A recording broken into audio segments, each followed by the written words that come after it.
Shut up. You got to love it. This is how incredibly computer savvy I am. Ever since this update, I keep going into the assistant to find out like the audio and to see about actually getting it like straightened out. and I turn off all options that I can find. And apparently I'm not as savvy as I thought I was, but that's what you get for Gen X, right? Hey, welcome back. This is another episode of Waking the People. I'm your host and apparently inept Sir Chad Everett Broshears. And I'm with the man that even Prince would sing about. That's Joshua, your patriot, my Kraken McClendon. With that, we've got a pretty interesting and probably a brief show today. So let's get into it. Joshua, you want to open it up with some of our topics, and then we'll play around with them? Yeah, absolutely. Welcome back to another episode. Happy Sunday. Chad, it feels like the weeks go by so fast. Like days just fly by. I can't believe it's already Sunday, heading into the new week. If you have not yet, please hit that subscribe button. Please pound that bell, turn on notifications so you can see all the videos that Chad and I put out. Like, comment. We've actually been getting more comments lately, Chad. I don't know if you've noticed that. But we're starting to get some feedback from the viewers, which is awesome. We love to see that. So thank you again. With that being said, Chad, yeah, I mean, it was an interesting week. Yesterday was a busy day, actually. There's some things that I didn't even know that were going on until this morning. So we had the Bitcoin conference that was yesterday in Miami. Side note, I completely forgot that there was a GOP conference yesterday. Yeah, in North Carolina, right? Yep, in North Carolina. And I was like, wow, like I cannot believe it's already there. So I watched a little bit of it. I'm sure we'll segue into that. And and then we had all like the sporting event that we've talked about a lot with Logan Paul and Floyd Mayweather. That's tonight. I don't know if we'll talk about that too much, but it is going to be a part of the show, I'm sure, in some way. But yeah, Chad, just a lot of stuff. We'll cover it there later. Yeah. Yeah. Well, we've got multiple things. We got the Fauci emails released. I'm sure that everybody's hearing about it and all of this. And I'm actually going to comment a little bit about Joe Rogan and some of the direction that I'm noticing that he's taking recently, about like where he sits. Typically, he's more of a fence center, leans left but more center and that kind of stuff. But he's always seemed to be fair, most part fair. So I'm gonna get a little bit into like some Rogan experience, and also we're gonna get looking forward to the conference for the Bitcoin conference. So that's going to be a fun one. And yeah, I think we've actually got that kind of a short show today. Yeah, it's a Sunday, Chad. We're out here trying to do our best at the beginning of the week. It always feels like it's the end of the week, but actually Sunday is the first day of the week. But you know how it is. We can find any subject, and there's so much to talk about just in that little subject. So as brief as it may be, don't think that we're not going to give you guys some good information. So the Bitcoin conference was yesterday, Chad, and it makes me really happy that we're in this point where now we're having actual conferences for cryptocurrency, where companies are involved, big investors, Floyd Mayweather, celebrities, you name it. A lot of people were in Miami yesterday to watch the Bitcoin conference and to hear people who are really, really deep into that space give their 2 cents on things. And it's amazing. And I hope this continues. There was a lot of Elon Musk hating is what I heard. I heard that there was a lot of crap talking of Elon, and which I can completely understand why. But to have everyone in the same building who believes in the same thing, against the institution in a way, the fighting the Federal Reserve, and it's the more this grows, Chad, it may be a way out of this definitely economic situation that we found ourselves in. And I really hope it continues. Well, my concerns with where we're moving our money into a Bitcoin structure, or just a cryptocurrency structure, is money leaves the current circulation of the economy that it's in, right? Now we're creating a different method or modality for exchange of goods using Bitcoin. So my concern is like long-term consequences. Will it have some consequence to do with the American dollar? As long as we're using the American dollar as our exchange value system, where it's like it's valued against this, how we use the metrics for value, then I think we'll stay in a pretty good spot. Like, they use the exchange value of the United States dollar against oil, right? So when you measure oil values, you measure it by the United States dollar, not another currency, which gives our economy more stability in our currency, because it has a different recognition value. But if this shifts over to a cryptocurrency type of system, how much of that would destabilize our current economy? So I'm curious about that. I don't know if there's an answer that either one of us can come up with at the moment. We're not, financial experts, specifically not experts of the economy, but I would say we're probably about 100 times more proficient than AOS, or AOC is what most people know her as, even though she has a degree in it.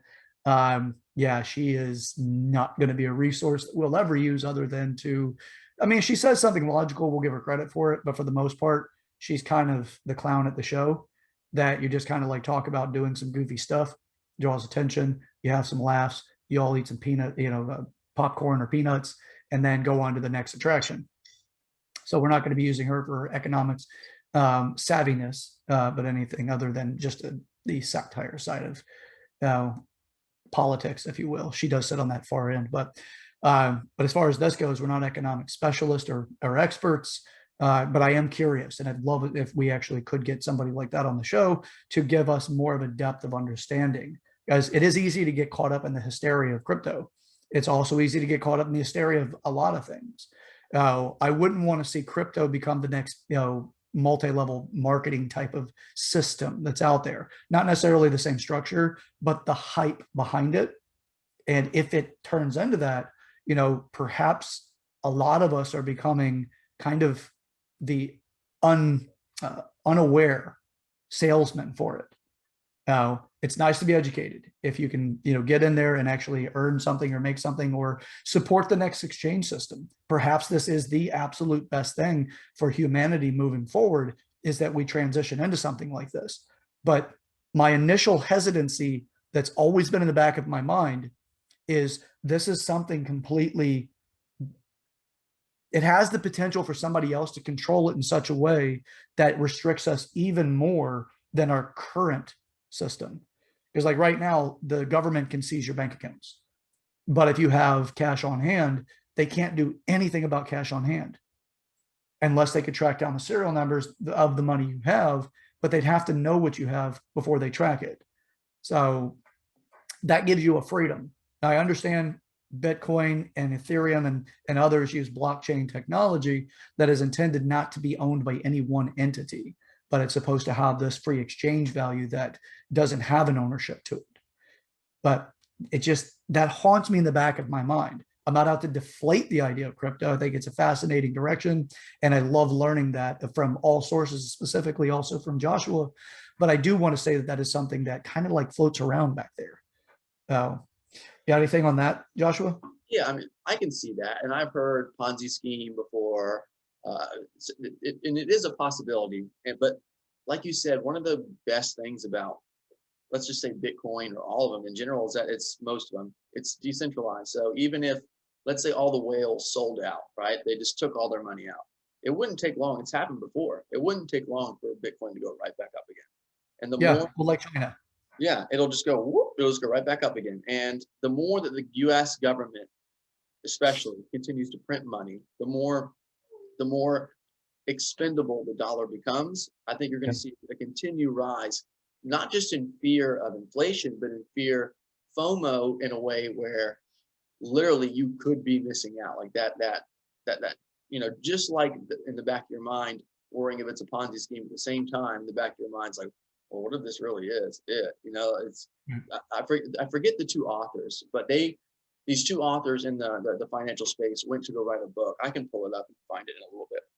They went to go write a book about how Bitcoin was a Ponzi scheme. So they wrote a book, Chad, they got 3/4 of the way through and they had to stop because every single idea that they thought as why Bitcoin was a Ponzi scheme, they actually debunked it themselves and figured out that it was. Yeah. So they thought it out and realized superficially their idea that gave them the hunch turned out to be, dispelled just simply by further understanding and knowledge, research. Doesn't mean it's not a possibility. Doesn't mean that it's not a possibility. You have to be aware of the risks that involve getting into these type of things. So, but yeah, I think it's going to be a debate. I don't know if that debate's ever going to end, Chad. I mean, unless they all end completely, right? Unless the other side's right and it is a Ponzi scheme and everything goes to zero. But yeah, well, I would say obviously whoever controls the information typically controls the direction. So if there's enough attention on it, and let's say the entire government decides they were going to target it and do to it what they did to Trump, then it could end up becoming something in the United States as a citizenship reduces its interest in it and then gets down to only small groups of people. What I would say is that the protectant that you use when you find an idea that you're like, you know what, this could be great. Understand your budget before you get involved. Figure out what you actually can do without before you start putting money in it. Don't throw it in there because you're emotionally excited and tell yourself, if I put 80% of my earnings into this, I'm going to be a billionaire. It's worth the risk. You very well may have a very hard life for a particular amount of time. And that particular amount of time could end up costing you everything you've worked to this point for, or a large portion of what you've worked so hard for. Know your budget, put together the amount, the allowance that you actually can do without, and then you can run a risk that way that does not harm you, even in the immediate, let alone long term. So, but be smart about it. Just the same thing as anything. If you are dealing with the potential of a Ponzi scheme, be careful with what you put into it. It may be that you just think it's a Ponzi scheme, or you have the hint that it might be. You know, if you lose $200, but that $200 would have been just, drinks out one evening, then that may not necessarily hurt you. Now, the person that runs the Ponzi scheme obviously benefit from it, but at least you're not in a horrible position. So, not financial advisors, neither one of us are. We say this ad nauseum. We're not telling you where to put your money, anything like that. We are telling you to just be smart about it. If you like it, figure out how you can put together an allowance that doesn't hurt you. But you need to sit down and have a look at every single expense of yours. Now, if it changes your lifestyle, that you don't go out as often, or that you cook at home instead of making or going out and purchasing, meals at the restaurant, that will have some effect on the economy, but it's such a microscopic effect on the economy that very few will ever notice it. So keep these things in mind as you're doing this, because we come across things, and most of the time I'm just a recipient, not the researcher in this, where there's another amazing opportunity where you find something that's so far past, so far down, as far as its value, that if you throw $100 in and the thing makes it to a single cent, you'd be a millionaire. Those things happen, and those aren't bad ones to catch. But if you can't afford the $100 right now, don't do it. You need to sit down and have that hard look at your budget and have a very honest look at your budget. So that's where I sit with it. Now, if you're going to play around with it, figure out what your allowance is before you just start throwing money at it. And a lot of people, Chad, don't get that. So like on social media, I see all the time people saying that they've taken out second mortgages and put it into Bitcoin, buying crypto on credit cards, using margins when they trade. So they're using equity that they don't actually, or, capital they don't actually have, and buying as much as they can of a crypto, hoping it's going to go up. That's asinine. And the negative ramifications, if crypto were to crash, Chad, I would have to guess it would be pretty significant economic damage that could be done, because how much money is probably floating in there, not necessarily money that's owed or capital that the investors have, but are actually credit, and couldn't do that. I don't know how people do that. They get themselves in some serious trouble. You got to be careful with that stuff. Just be wise about it.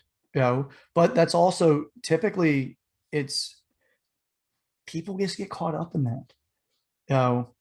So just be smart about it. That's my position. I don't want to see anybody come to harm. So yeah.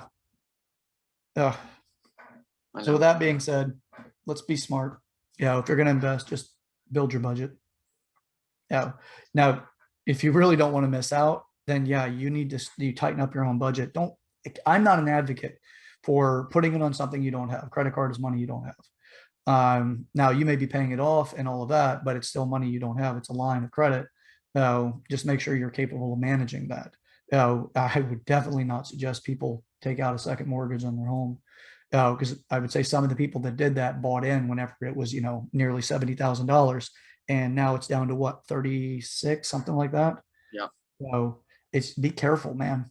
That's all I have to say. It's a fantastic opportunity if you play it smart, but if you play it not so smart, you can be in a lot of trouble.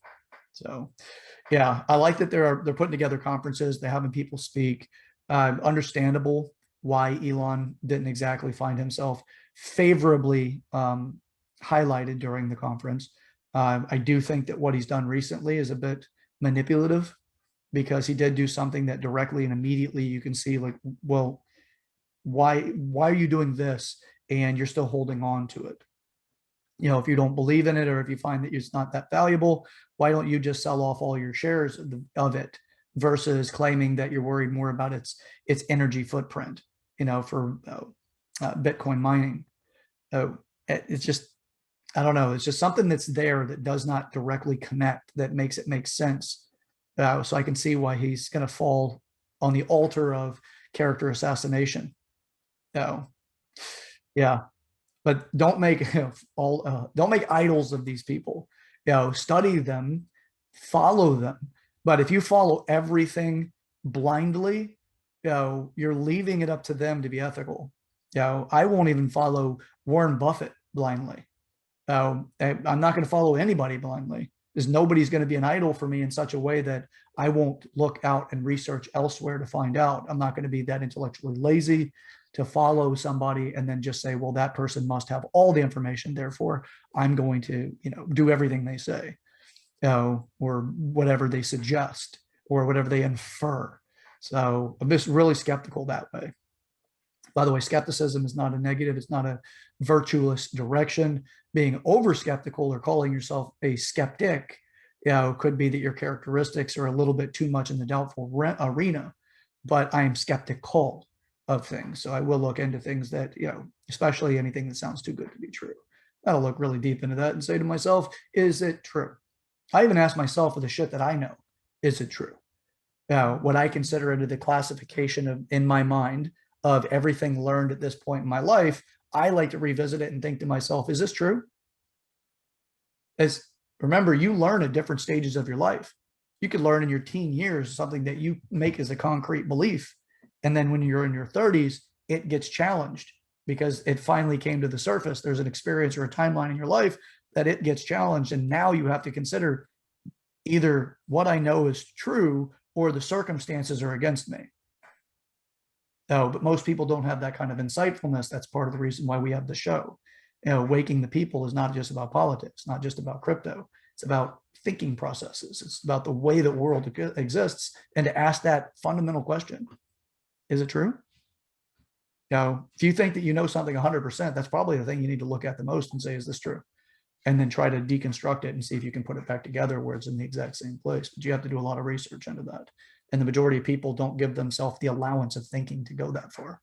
Most people are like, well, everything I've got, and they function as if it's an autopilot from the majority of areas in their life. And then they only critically think about certain areas that are currently abundantly available in their viewpoint because something has happened to disrupt their environment. So anyway, I digress. It's true though. And no one should follow anyone blindly.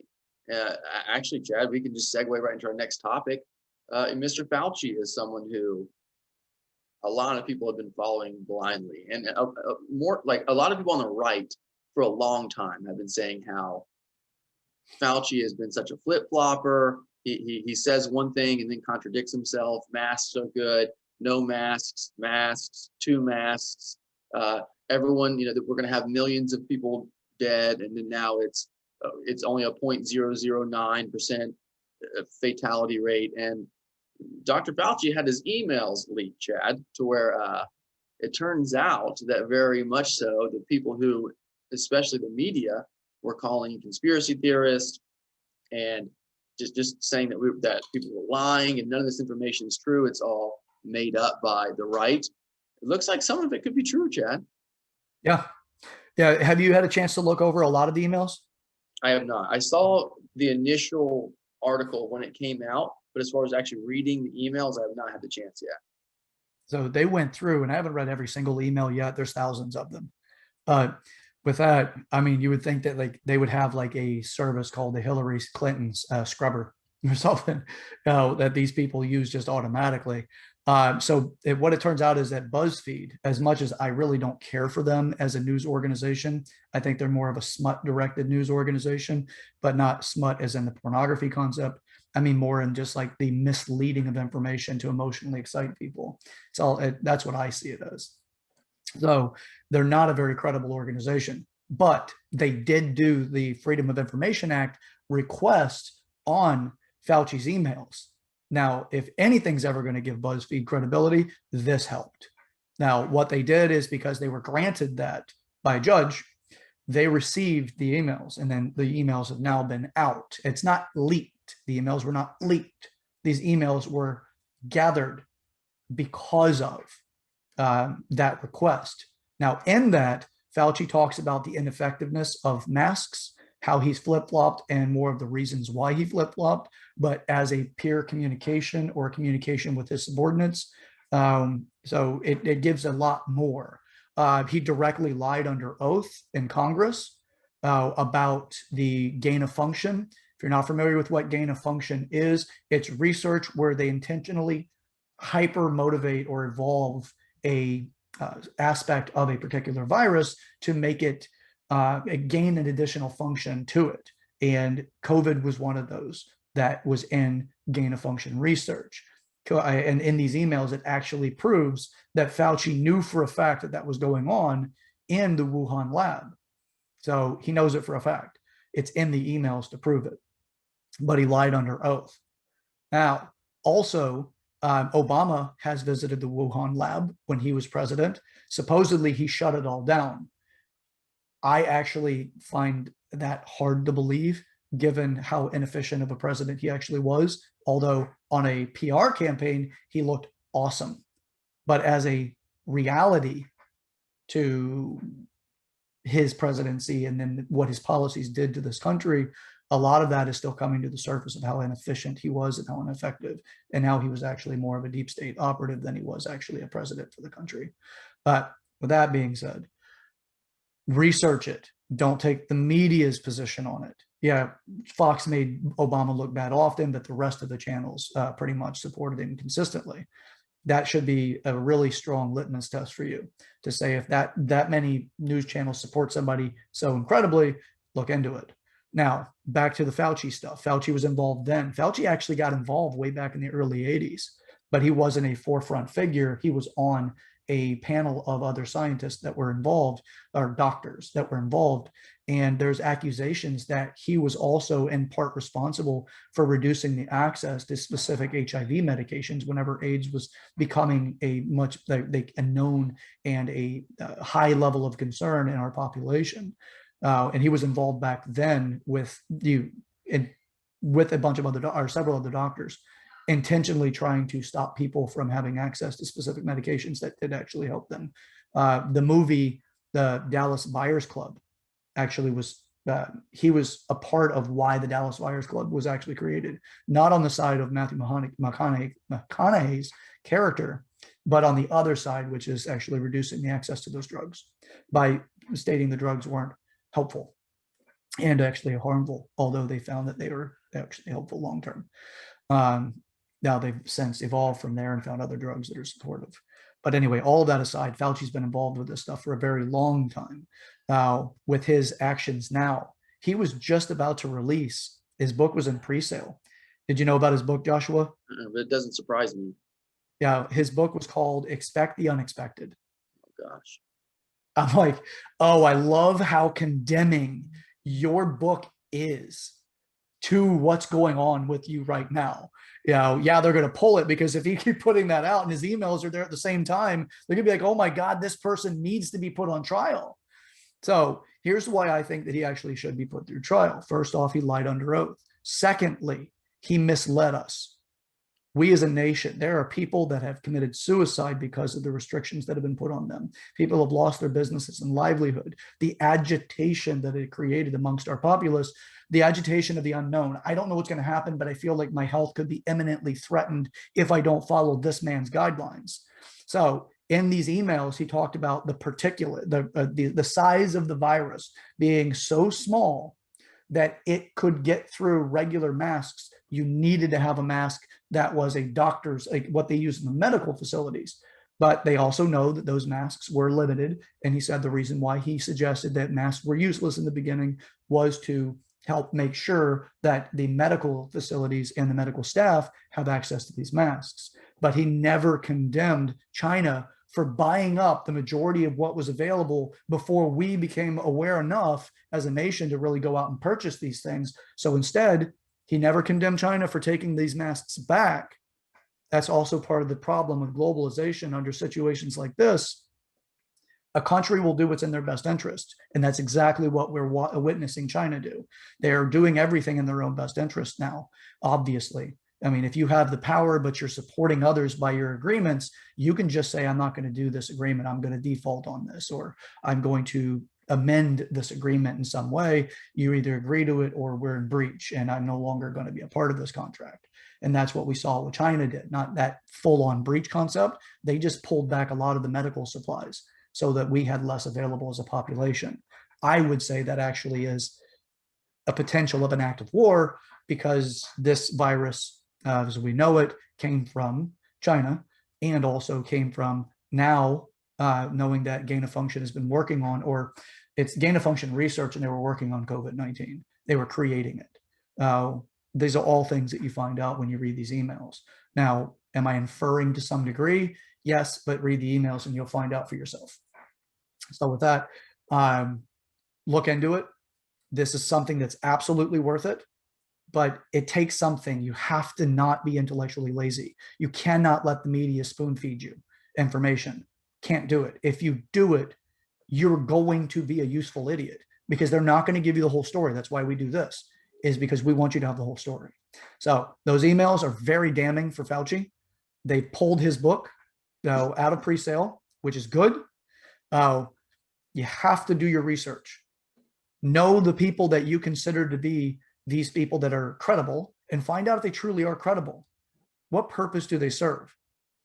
They have in the emails, they also prove that Fauci has sent hundreds of thousands of dollars. He's not himself. He has allocated it with budgets that he had access to allocating to Wuhan for these studies for gain of function. So look into it. The emails are available online. Now, sorry, Joshua, I know you wanted to jump in there, but loaded up on it, baby. I know, but it's funny how his book is coming out now. To me, that's ridiculous. How if you're so busy, Dr. Fauci, and you're handling this pandemic, this something that's affected the entire world, and you have time to then publish a book at the same time, you might not be doing your job enough, in my opinion. It's capitalizing off of, yeah, God. Taking advantage of the opportunity to capitalize on it. You know, if you watch his interview, seriously, once you read the emails and go back, like this is how I actually became a supporter of Trump, is I heard what the media had to say about him. And then I watched the entire videos of what they were actually taking excerpts out of, so that they could frame the thinking and the conversations in such a way that it looked like he was saying what he was saying, what they said he was. And then you watch the entire video and you're like, this is not what they said he said. You learn a lot more about what's going on there when you actually get back to the main source. So once you read these emails, I absolutely suggest that you go read them. Go back and watch any interview and conversations that he's had. He's had to speak in front of Congress. When he's gone on and talked on through the media, watch them after reading those emails and tell me, what kind of human being do you feel he is? Don't take my word for it. Don't take my emotional inflictions and the way that I'm behaving at this moment about him. Do your own research. Find out for yourself. Don't take my word for it. Read. Now, I do not want people to be sycophants or blind followers of us. I want them to use this as a platform to look into stuff for yourself. It's what we do. We do this all week long. We dig. We do this as much as we can with our other jobs. So with that, yeah, his book was coming out. I don't know if it'll ever actually get published now. We'll find out, because it may be too damning for him. I mean, the title itself is damning. Expect the unexpected. Yeah.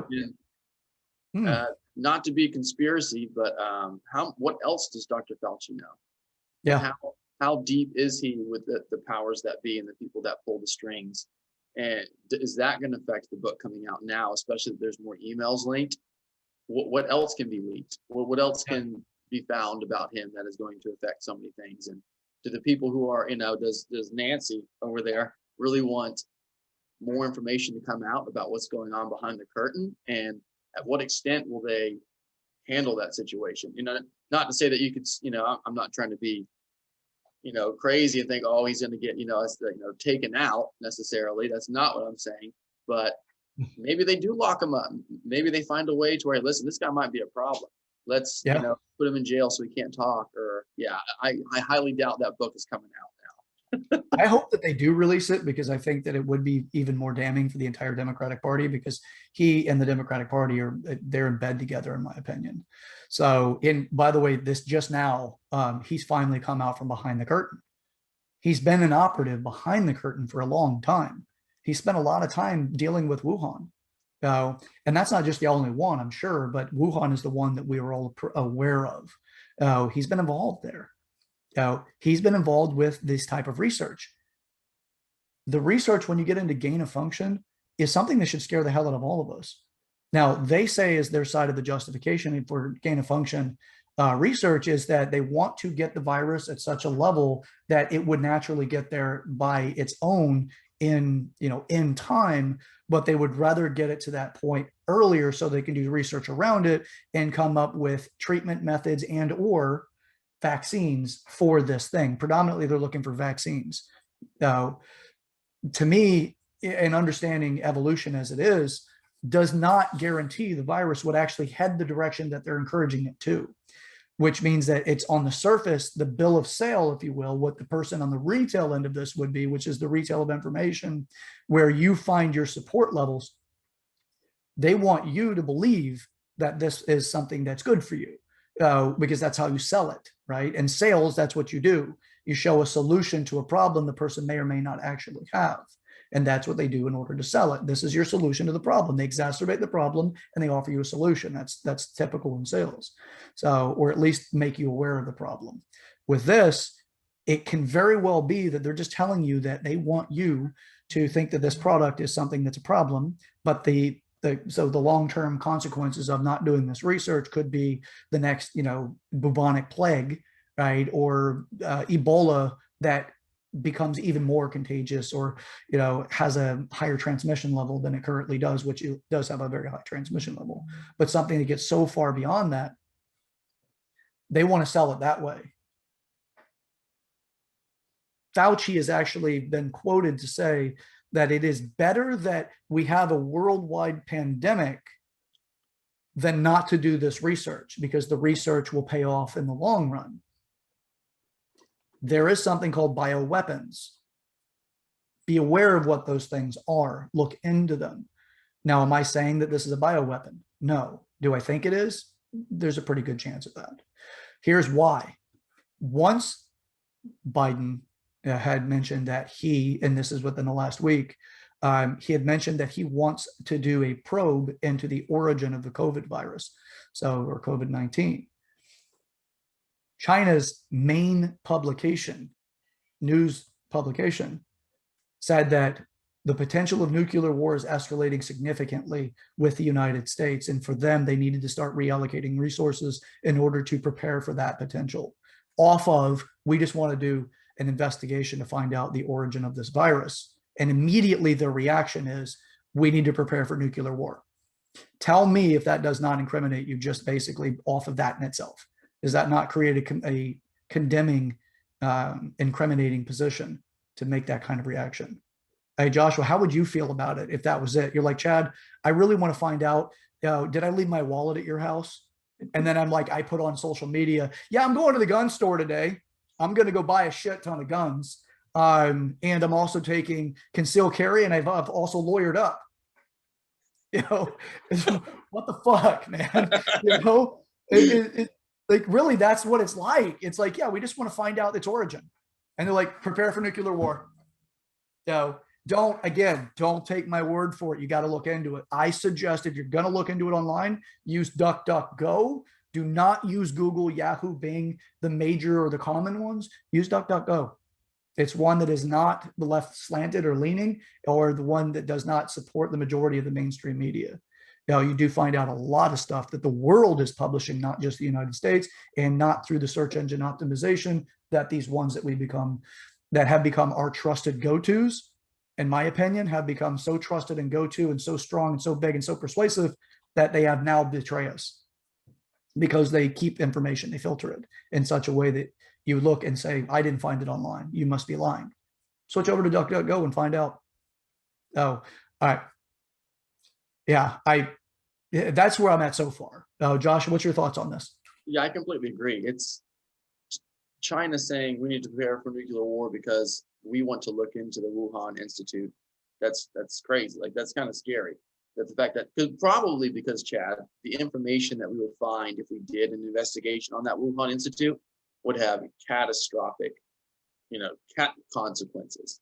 And the information that we would find would probably be so insane, maybe even to the point where we could prove that China did it intentionally.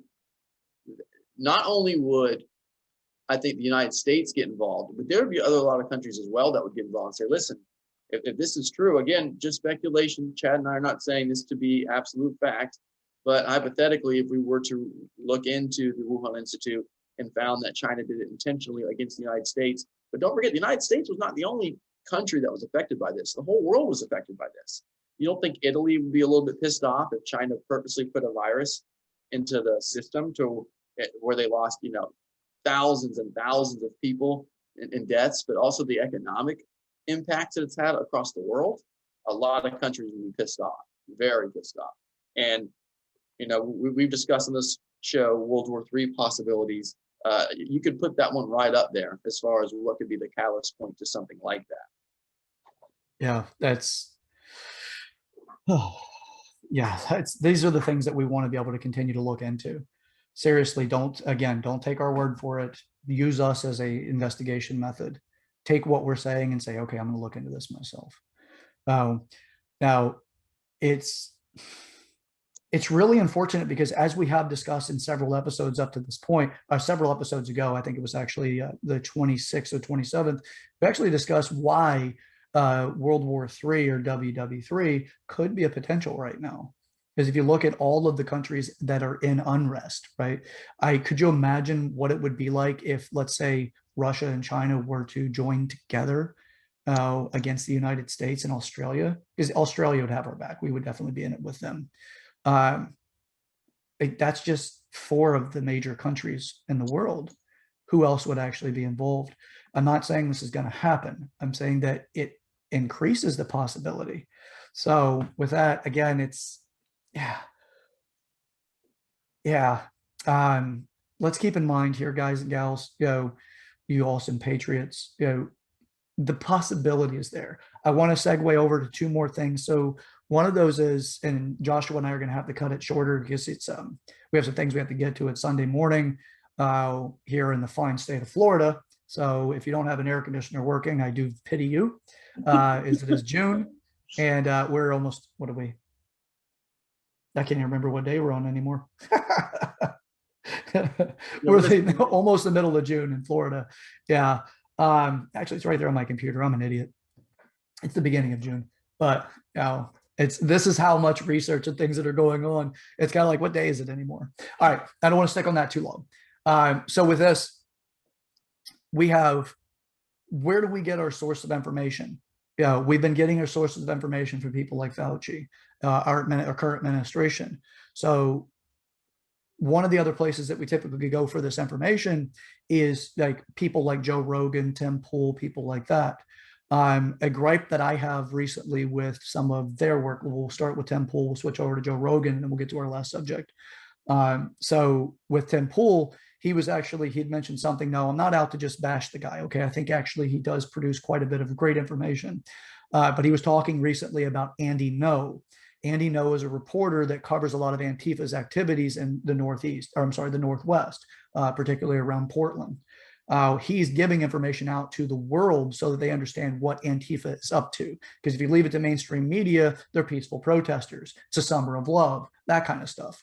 Now, for those of you who don't know, last that I looked into this, Andy Ngo he's Asian, and he identifies as being homosexual.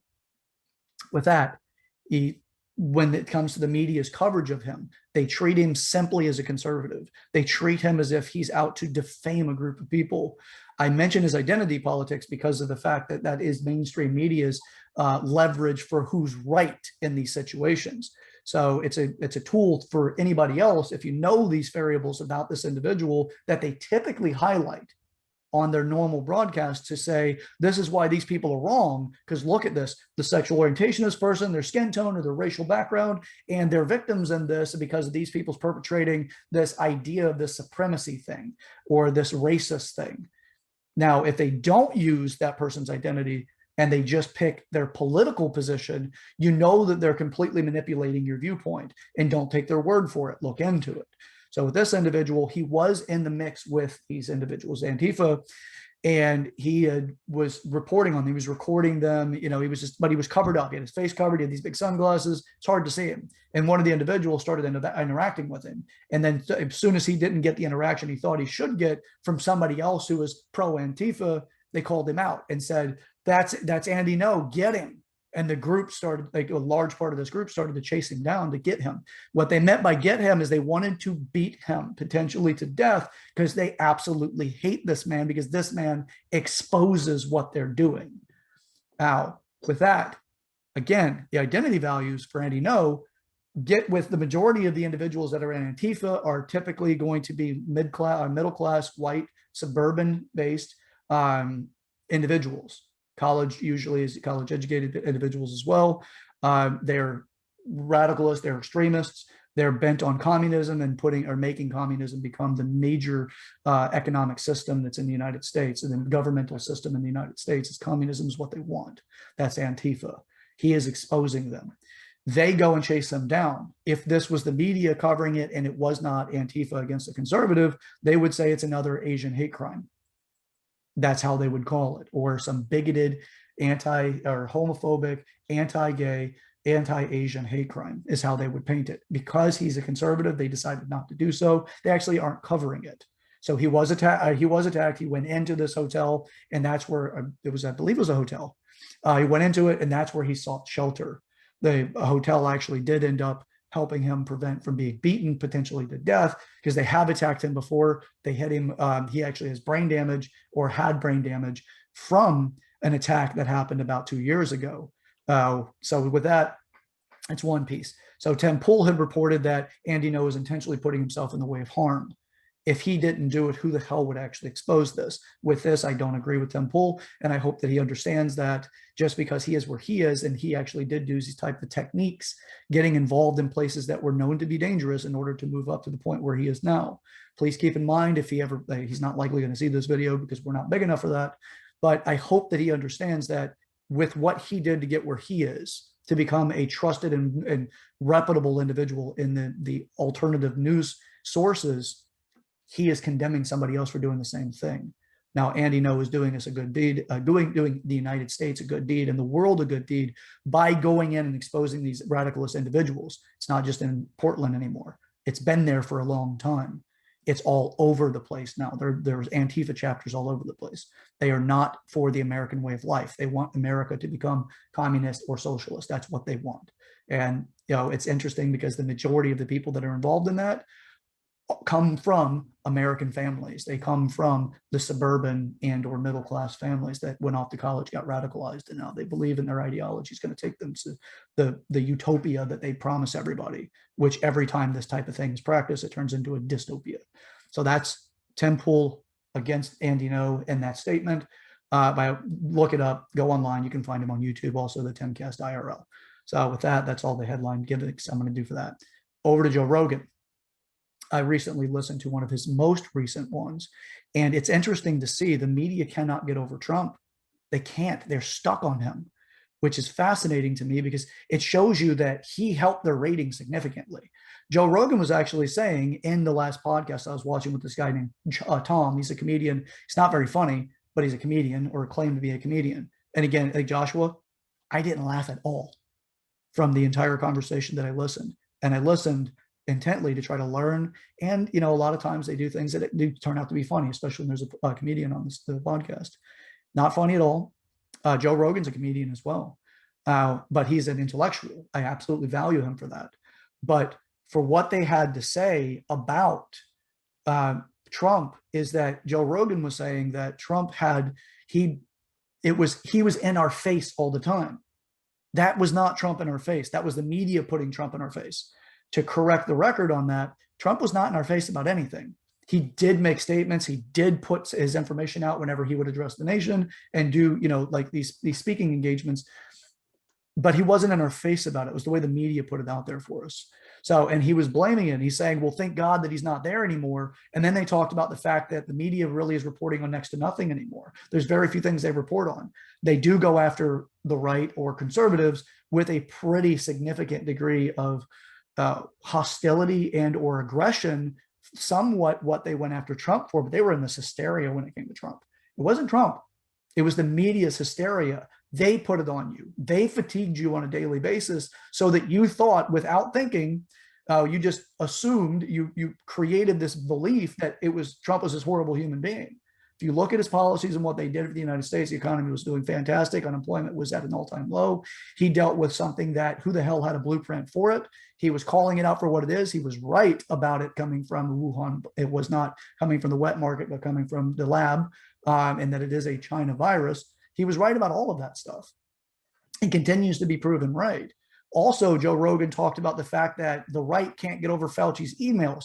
Fauci's emails were just released. The only news organization that's willing to talk about it is going to be people that are on the conservative side.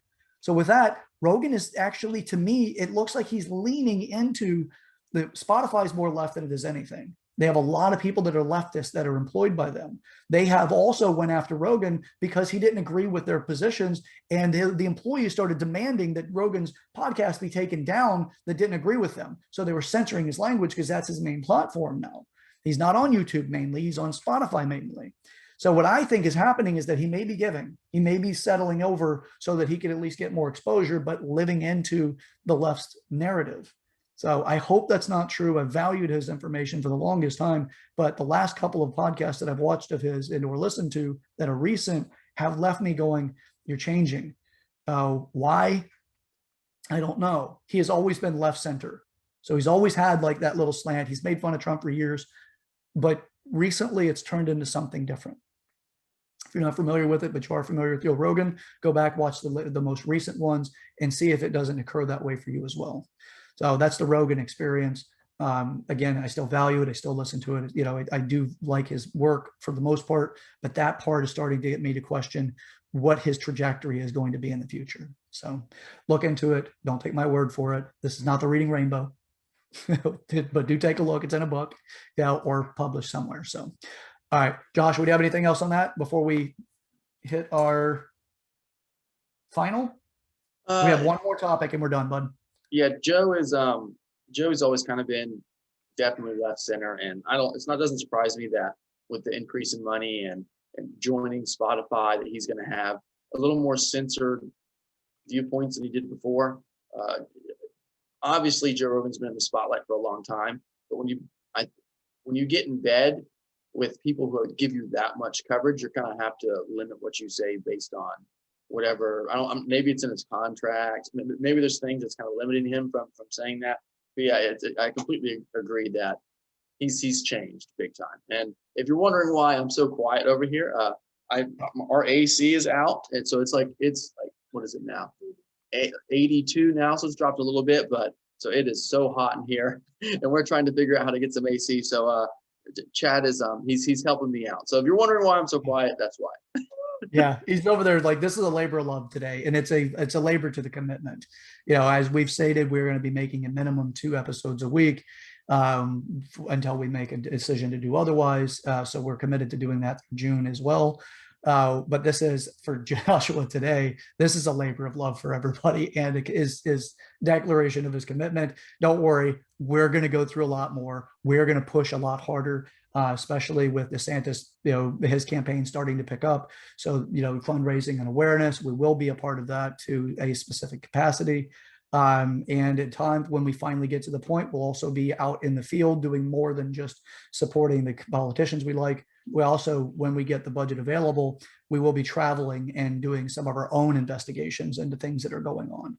So with that, know that today is a declaration of his integrity for the show. So give him a round of applause, please.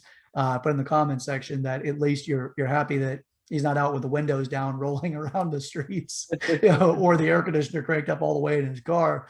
He's doing this because he did make the commitment that we would do it. So I thank him for that. Again, also round of applause to this man whenever you guys get to it in the comment section. And if you haven't done so already, go to our channel on Rumble and YouTube under Waking the People, subscribe, hit the bell notification so we know that when we go live and we publish these.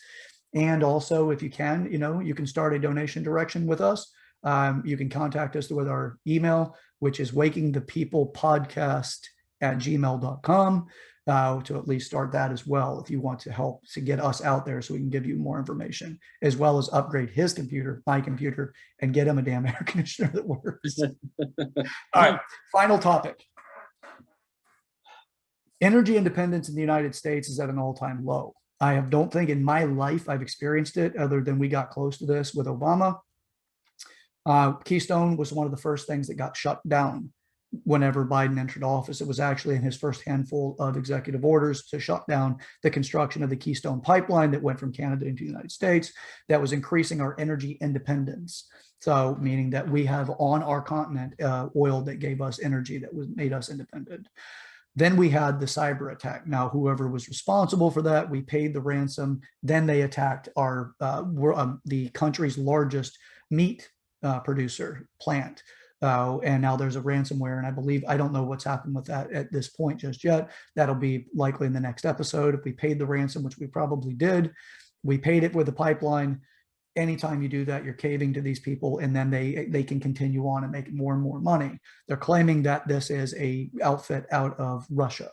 They're claiming, meaning the mainstream media. I would like to actually dig further into this. Unfortunately, time is limiting for us.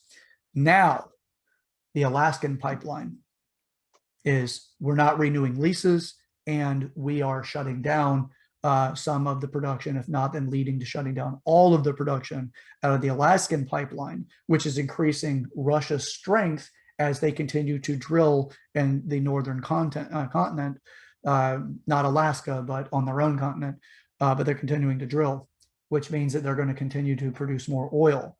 Now, if they're producing more oil and we're producing less, it's the basics. We're going to need oil. We are not ready to go electric. We are not ready for the bullshit that's built into the Green New Deal. So now we're going to have to actually pay more of the American money out to other countries in order to maintain our energy levels necessary for our country to thrive. Under Trump, we were energy independent. Now under Biden, we've had three oil supply directions that have had effect. Keystone knocked out by his executive order, him knocking off the potential for renewing the leases for the Alaskan pipeline, meaning that we're no longer going to be getting oil to the United States from the Alaskan pipeline, and then having that cyber attack. Again, I'm not blaming Biden for the cyber attack, but that is three areas for our energy independence that have all been attacked or have had something that was unfavorable to reduce the American way of energy independence, which means that when your gas goes up, you're going to have a lot of talking heads that say it has nothing to do with Biden. They will gaslight you. That is what they're designed to do. That's what the left loves to do. Not to say the right doesn't do that at times, but do know that they are going to continue to gaslight you. They're going to make you believe that where the oil shortages are coming from has nothing to do with the United States. And if they can, the cherry on top, they'll try to blame it on Trump, because a lot of leftists can't see past Trump. He's at fault for everything, including stubbing their toe on their recliner last night when they got up to go make a pee-pee. Trump's fault as well. So with that, be prepared. The Fed is no longer releasing the inflation rate for the Federal Reserve. They're not actually giving us updates on that, which would actually let us know and predict a inflation timeline or the potential of having a recession or in possibly getting to a depression. We're not able to see that anymore. And they say that it's just because they've changed the calculation system or the formula, and that they don't think that it's that necessary for us to make predictions for the long-term future of the United States and its finances. So they have actually stopped. They think it was last month, they stopped actually reporting what we have used as a way of tracking inflation. So have they started it again? I don't believe so. The last I looked into it, they were not doing it, which means that they're actually, that's a way of camouflaging the inflation values that we're going to be seeing or are seeing. Energy independence is dropping to an absolute low. We're no longer energy independent, and gas prices will be going up. Gas prices go up, price of goods go up because of transportation. Now, price of goods also go up with inflation. We've printed more money in 2020 than the Federal Reserve has ever released, according to some of the most recent documents that I've come across. So that's pretty frightening as well, because what does that do when you release that much money into the United States currency, or to the United States, or into print, right? That affects the dollar value. So stuff to look into. If I'm wrong, by all means, please tell me where I'm wrong. I'm happy to look into it myself further. Or if you have another area of research that could expose more information for us, I'm not going to sit in the position that I'm absolutely right, but I will tell you that what I have come across, we have been digging in, and it's far beyond what mainstream tells you about. And I promise you, I'm also not getting this from Q, nor am I getting it from any other source. I try to go to the most relevant scientific data and or most trustworthy publications. So with that, keep this in mind as we continue to make our decisions. Also, as 2022's election year comes along, keep that in mind. We're going to need to make sure that we have good politicians in office. Obviously, Florida needs to keep DeSantis in place because we need that solid governor. Florida is one of the few states that is still truly free, as the United States actually intended to be. I hope to see that we do go over to constitutional carry. That'd be awesome. But other than that, let's just keep this stuff in mind. It's not only your vote that counts, it's also the information that you share. Try to vet the information before you share it. If you share something that is disinformation, you're not helping your purpose. You're hurting it. Look into it. Now, if you're wrong, make sure that you're updated and that you actually prove that, learn and show that you've learned something new. Do the true scientific method. Just because a scientist says it also does not mean that it's true. Look into it. Don't make an idol of anybody. Now, including me, or this handsome son of a bitch on the other side of this podcast. So, on the other side of the show. Josh, we have anything else to say about that before we turn you loose so you can finally get some fresh air? Yeah.